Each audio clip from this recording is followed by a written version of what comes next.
foli ani tanul walinondo ka desiri plus flebaga bela jelema che ani muso demse an makoroba mali kono ani mali koka ina fo ayre benyama la chugumina émission ma ayre tofo trabu kene ni ansigile na la sana professeur assalamu alaikum wa alaikum salam rahmatullahi ta'ala wa barakatuh ni ansigile trabu kene jem kanka mi foldi jembe ma yana do babu alhamdulillah sila mi fo folo ki wal nyondo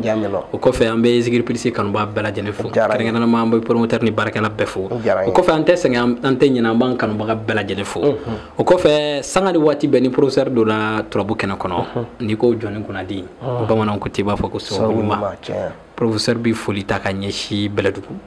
bi jiba ko mo dozo fo be jitulu dozo fo wajibi me bani go dozo fo wajibi o ko fe ante 50 nyina ko ambe anga karamo la ko fo kerengana na ma munu ndege bella truso tan worola munu ye turabu ta sunkoro munu ye sejo kala kana bla sikila munu ba kelen yela matukudu di sejo kelen bebe nina nabi gardiela nabi badula nabi fasola nabi denyona nabi dimina nabi furula nabi banana a kelen mana da yoro asraka na kumaka a yele matugo na yele mabali sajiri ka saraka sisa kodola akuka gila kamba bela jene fu ka bela jene wal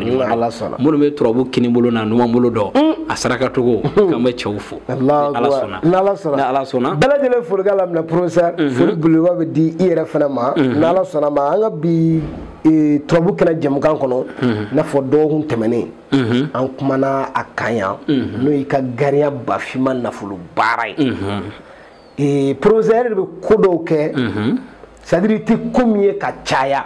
doni mbagaw fe mbi défi lancé parce que ne dal nga barala dal nga dalula ni mogo mi nana nti doro même ni la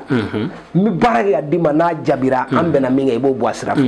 aka suma ki go me karamo dai réseau sans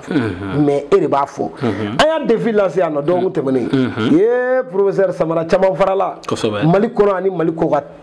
c'est-à-dire dugu yere la quoi 6 ans ne be fait albi anga do fara mogo tataka ani ka do fara delenkan parce que ni fami be ni mogo be ka nyinu ti ka tienya la ni tiengele mi yera la aka kan die be ka do soro la professeur amona bo nyini fe do ka se ka fara jamaka pour que jabi ka yi telela ajaranje si la doni fem fon fe sababu de do mon tien ne afinya na ngoni ala to ko do anya soro bi sokono anya soro bi sokono sila ni kungono mako dalubi warla nera ma folom kuma fi mako tichi fe o kenedi Allahu akbar aw professeur de kuma fi ko tichi fe parce que ubishi ka di mai ba kongo ni doma fara gele ka fendi fara no ya Allahu akbar nera ko ngo warda lugo ngu gabla parce que a tien mancha surtout principalement à Tourabu ay Tourabu ko ni kungono mako warba la ma fo tiende Allah dalu da mananu ngume turabu la ni kuya fone nyana ko turabu mem zo minaga di ma professeur kuma fi mako tienda la ko ti fe ay ni kungo fa ma fa ngwa ndama ala to ko guri la ngola turu ngwai jaali ba ma kisedi ni chedra fa ni ta do e ba fokati nga dom na ni na do mo tege dara nyange ibi dala ko tiemba ni yoro la di nga chokora do fu beladu ale de garani dugi liman kandala fanae Allah ako morge maddi ma biga ala to ko chama ma figa ala to ko ticene ala to ko wilibali za wakati mu ba bolo ciendo angane ga garani fanaci Allah akbar sila ne a soro ni garia do foi manini garia ai trobu ko ne garia do ai iti giri sawo no fo e wara sawo badara jigi so de ngana fulo kadi ko ju ne sawo do ne garia ni do kana kule masa no fe masa yere bina yere sori ni na fulo sorla masa bina ni na fulo sorla kana digiri sawo no fe jigi bina ni na fulo sora kana giri sige no fe jama bina Allahu akbar donc sila ni e tien ko kula ni ado ko tien do ami gien lavan clem na mi réseau de sans doni kiando ni kuma na réseau ka o publicité do mais doni tien yere ba yere publicité ka sora ma se yere mureke ka ngoma ni ado dalu nyuma mi bolo akenia ke atika ate publicité ba kumbo ay nyare ya nyare kelengeli bangoni na kolo tugu klishi de kumbada ama ta fo nya mashi ay na kolo tugu klishi do sigatola nga maw me docteur soni yoro blakata kli nyare fi aka klishi ka ara fo maw bi shi wallahi bo obi to amna hali shini a chobi beladugu hali shini aba wona mbe uga tu bismillah ya ti fala makoro wati yelma no e chien dalu be a ti yelma professeur fana ko gariani be galon tala ne mogo be cɛ 15 defi tɛmɛnen ye maa 10 ta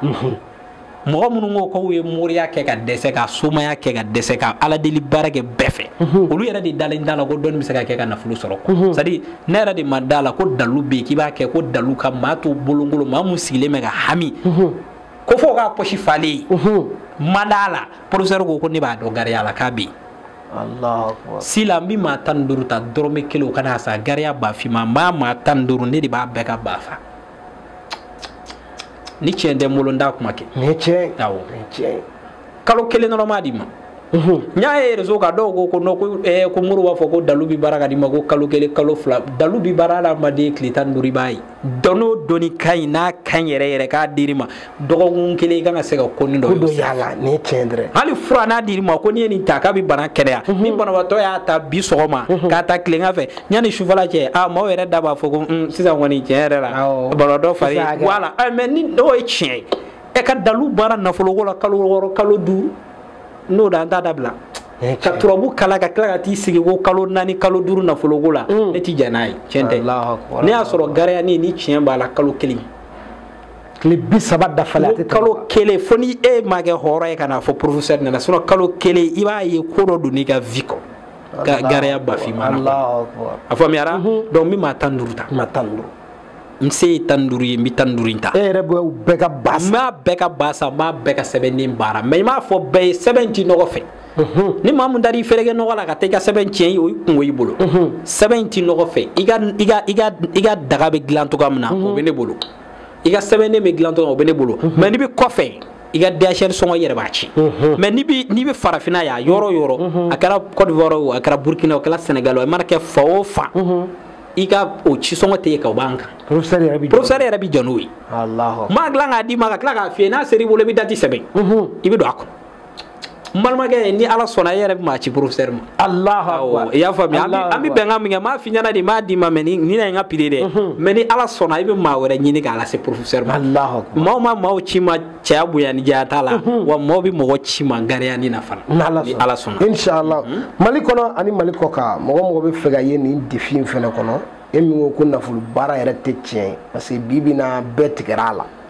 o nafolo baara yɛrɛ tɛ tiɲɛ e ma da la pewu e y'a bɛɛ kɛ e ma foyi y'a la professeur ko k'i ka na ale kɔrɔbɔ a ka gariya bafima nafolo baara la i tɛ dɔrɔmɛ bɔ maa 15 mais n'o maa 15 kɔni dafara professeur b'a ka sariya f'i ye a bɛ bɛn o kan n'aw bɛnn'o kan professeur bɛ don i ka baara kɔnɔ mɔgɔ 15 de talen don 10 minutes tun taara j'espère que o kɔni o débordera yɛrɛ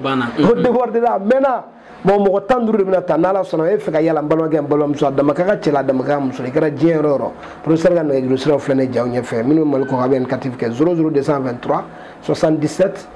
18 13 94 n'i y'o kɔngɔ ni professeur bɛ ɲɔgɔn sɔrɔ n'ala sɔnna a ma professeur n bɛ dan se an ka bi turabu kɛnɛ fana na i bɛ dugawu k'a ye n'ala sɔnna a ma yani an ka dugawu kɛ an bɛ fayida dɔ di i bɛ gariya sɛbɛn 489 o bɛ bɛn fatawu adadu ma n'i ye gariya sɛbɛn 489 sera ni maa min bɛ k'i ka ko datugulen don ou bien k'i ka ko i bɛ fɛ k'i ka ko dayɛlɛ ou bien n'e bolo donna ko o ko la i tɛ ɲɛ sɔrɔ a la gariya ni sɛbɛn 489 o bɛ bɛn fatawu de ma i b'a sɛbɛn walan na n'i tilala dɔɔnin dɔɔnin kɛnɛ kɛ k'a ko i ka dɔ min k'i kɔ a la i bɛ ko dɔ ye Allahu akbar o don bɛɛ i bɛ ko dɔ ye n'ala sɔnna an minɛ barika ni mina kɛ ala ka barika don Allahumma salli ala sayyidina Muhammad wa ala alihi wa sahbihi wa sallim tasliman kaseeran sidi subhana rabbika rabbil izzati amma yasifun wa salatu wa salamun ala al mursalin walhamdulillahi rabbil alamin